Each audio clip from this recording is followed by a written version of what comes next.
صلوات صلوات صلوات صلوات صلوات صلوات صلوات۔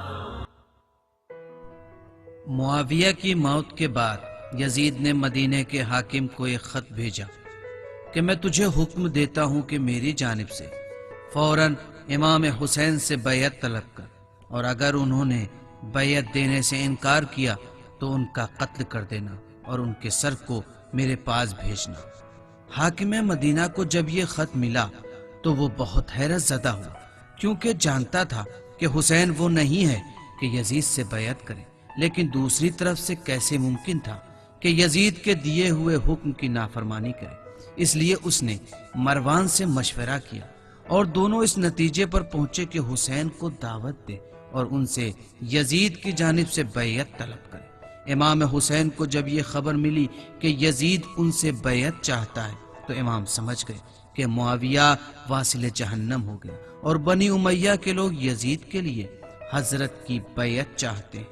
حضرت نے کچھ بنی ہاشموں سے چاہا کہ ان کے ساتھ مدینے کے حاکم کے گھر چلیں، اور ان سے فرمایا کہ میں گھر میں جاؤں گا، اور اگر تم میری آواز سننا تو تم بھی گھر میں داخل ہو جانا اور میرے جانی دشمنوں سے مجھے دور کرنا۔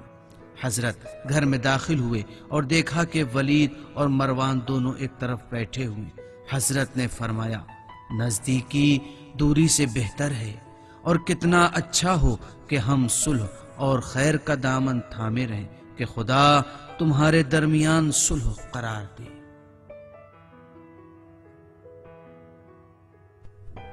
ابا عبداللہ الحسین، آج شام سے میرے چچازاد بھائی کی موت کی خبر آئی ہے۔ امام حسین علیہ السلام نے فرمایا انا للہ و انا الیہ راجعون۔ اور یہ وہ خط ہے جو یزید کی جانب سے آیا ہے اور تم سے بیعت کا مطالبہ کیا ہے۔ بہتر یہی ہے کہ اس حکم کی خلاف ورزی نہ کرو اور لوگوں میں اختلاف ایجاد نہ کرو۔ امام نے فرمایا مجھے یقین ہے کہ اکیلے میں میری بیعت یزید کے لیے فائدہ مند نہیں ہے، اور تم چاہتے ہو کہ میں علی الاعلان اور سب کے سامنے اس کی بیعت کروں۔ بالکل ایسا ہی ہے۔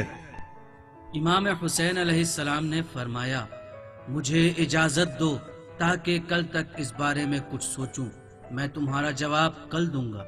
ولید نے کہا آج تو آپ کو جانے کی اجازت ہے، لیکن کل صبح سب کو اکٹھا کیجئے اور سب کے سامنے بیعت کیجئے۔ مروان نے اس بیچ کہا ولید، آج حسین کو اپنے ہاتھ سے جانے نہ دو، ورنہ یہ تمہارے چنگل میں آنے والے نہیں، مگر یہ کہ تمہارے بہت سے افراد مارے جائیں گے۔ فرزند حکم، تو تمہارا کیا مشورہ ہے؟ انہیں قید کر لو اور زبردستی ان سے بیعت لے لو، ورنہ گردن اڑا دو۔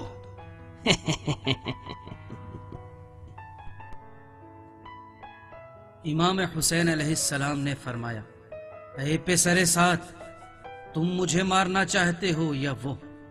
خدا کی قسم تم دونوں میں سے کوئی بھی مجھے قتل نہیں کر سکتا۔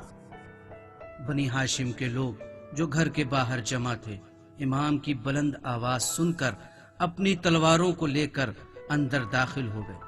مروان خوف کے مارے کچھ کہہ نہ سکا، اور حضرت ولید کے گھر سے واپس لوٹ آئے، اور اس طرح سے امام حسین نے یزید اور مروان کے شیطانی منصوبوں کو لوگوں کے درمیان آشکار کیا۔ صلوات